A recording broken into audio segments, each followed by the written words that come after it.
سلام حباباتي، ان شاء الله تكونوا كامل ملاح وانتم تشوفوا في ذا الفيديو. اللي ما شافوناش باش نقولكم صحه رمضانكم، كل عام وانتم بخير، تصوموا بالصحه والعافيه ان شاء الله. اليوم طبق اليوم وصفه اقتصاديه بنينه بالبزاف. قرنون شوفوا بهذه الطريقه يجي يسخف شكلا وذوقا. جربوه واكتبوا لي في التعليقات. طاجين القرنون مع الجلبانه صدقوني ولا اروع. قلت لكم بهذه الطريقه كيما راكم تشوفوا يجي شكله شباب بالبزاف، وهي يعني الاذواق تختلف، وهي مجرد فكره احنا نمدوها، وكي تصدقنا وتعجبنا وتجينا بنينه نبارطاجوها مع حباباتنا كيما راكم تشوفوا. قلت لكم بهذه الطريقه كملوا الفيديو للاخير لتستفادي من كل الخطوات. اول حاجه في عندنا ونطيبي في طنجره ولا كيكوطه ولا كل واحد كيفاش يطيب. نحط الجلبانه تاعنا. قبل ما تبداي ما تنسيليش الجيم وما تنسيليش البارطاج حباباتك وما تنسيليش تعليق شباب للتحفيز، يعني رانا في شهر رمضان الكريم ان شاء الله، يعني رايحين نستفادوا من بعضياتنا. هذه هي حباباتي كيما راكم تشوفوا.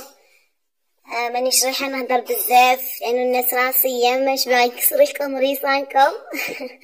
خلوا الفيديو يمشي. نتوما راكم تشوفوا الصوره اصلا تتكلم لوحدها. هنايا راكم تشوفوا درنا زروديه، درت الدجاج، درنا بصل مسكرفش، ورقه الرند ولا ورقه الغار، ولا هنايا انا خدمتها لاصوص صفرة، يعني انا الجلبانه والزيتون ما نبغيهمش بلا صوص الحمراء، ويعني والاذواق تختلف. اذا بغيتيها بلا صوص حمراء ديري طماطيش مسبره ولا طماطم القوطي. انا خدمتها بالزعفران. هذا القرنون كيما راكم تشوفوا انا ما قشرتوش، انا طيبته في طنجره به بقشورو، لان ولادي يبغوا القشور تاعو راكم عارفين، يبغوا يغطسوا في ذاك الخل والملح والزيت. قلت انا علاش طيبته كامل في الطنجره تاع ما ولا هكا، طيبته كيما راه، ومن بعد كي طاب نحيت له الورق، وهذا هو نحيت له، يعني جاني ساهل ما حفرته ما والو.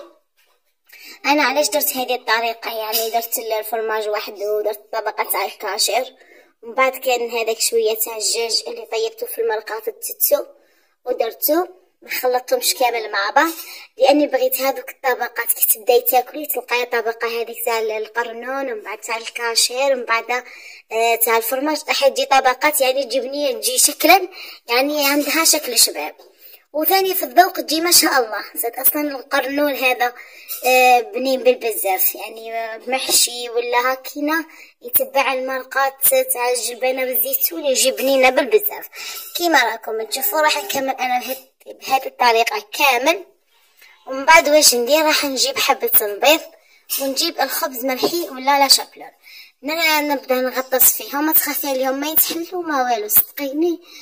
وصفه يعني تبان لك تقولي تي علاش ما ندير انا كاع نخلطهم، لا بصح هي الطبقات يعني يقول لك العين تاكل قبل الفم، هذه هي يعني حنا نحوسوا على الشكل والذوق في نفس الوقت. حنايا بعد ما غطستهم كامل وكملتهم كيما راك تشوفي قلت لكم تجي بنينه بالبزاف، وما تنسيليش الجيم حبيبتي والبارطاج لحباباتك. وشوفوا طبق تاع الجلبانه من بعد ما طفيت عليه يجي خاطر بنين والله الله.